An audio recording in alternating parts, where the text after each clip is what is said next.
Hello, this is an introduction to the GridBotTilted indicator by Disruptive Developers.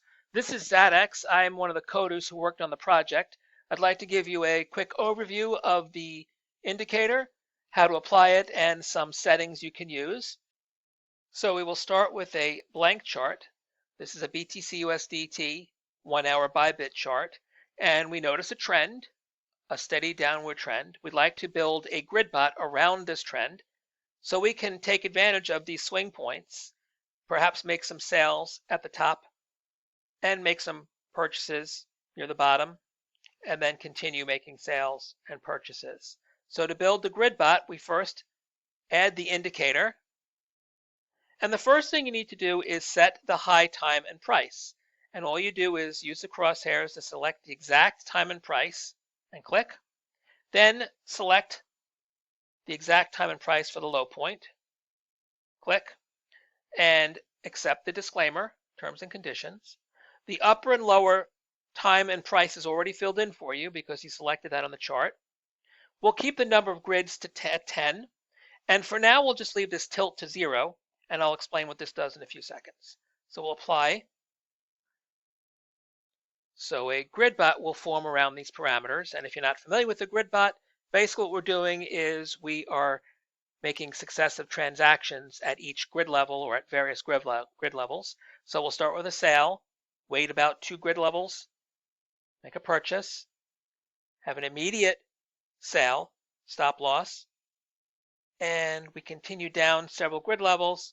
We have a take profit here, and this actually goes into a long, which signals another stop loss, but then we have a sale, immediate purchase, another purchase which makes a new long, and a second purchase which makes another long, and then we close it out here, and then we start again down at the bottom.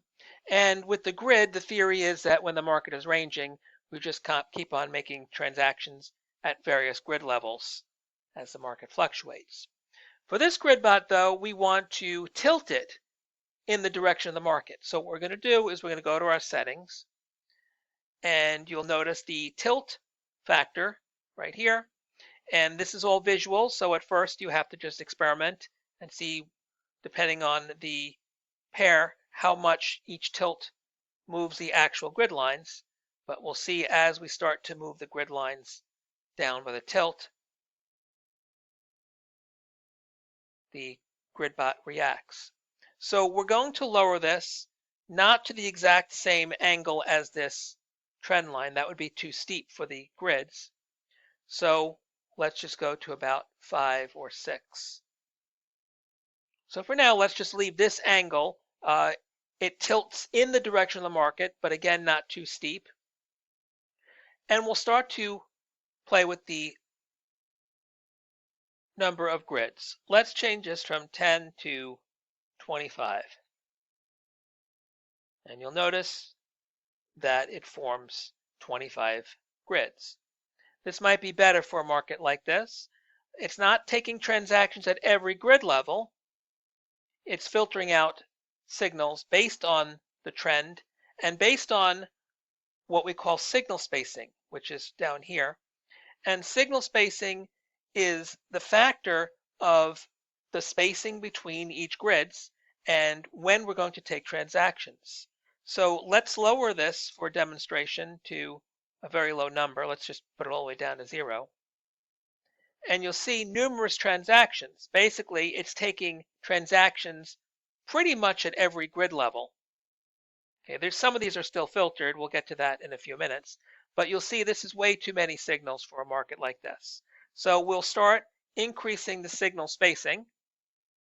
And you see as we increase, the number of transactions decrease.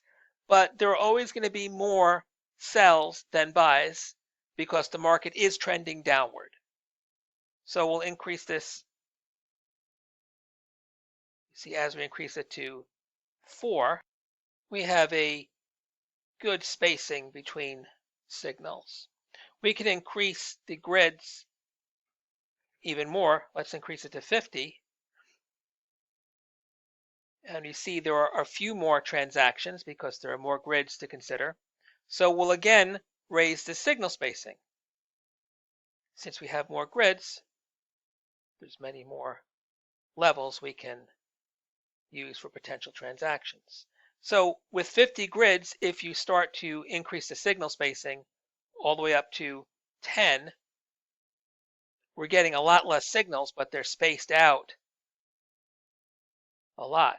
And this may be good because we're having a few sales, accumulating a short position, and not taking any transactions till the market reaches this reversal zone. So when you play around with different levels of signal spacing and a different number of grids, you'll find a great variation in the frequency of the transactions. So if you increase this too high, the signals disappear. This is too far of a signal space. So let's go back to 10 or 11. 11 looks good. Let's look at these reversal zones. The reversal zones are what you see in orange and in green. And basically, reversal zone is the area of the grid near the top and bottom where we're projecting that the market will reverse. That's the whole purpose of setting this tilt, is because we think that when the market reaches this orange zone, it's going to reverse. And same thing with the green zone.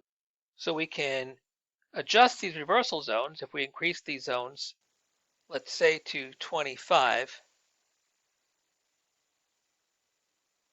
you'll see the zones are wider and we have more sales in this zone. And if we lower this reversal zone, let's say to 10%, you'll see that we miss out on all these signals because they're outside the zone. So again, play with different levels of number of grids, the actual tilt, signal spacing, and the reversal zone. We'll move this back to 20.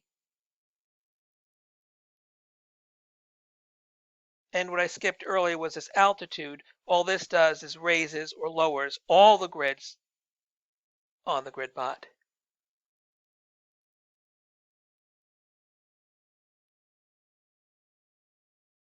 Pretty slowly. Let's raise it by 40. It moves the grids up and down.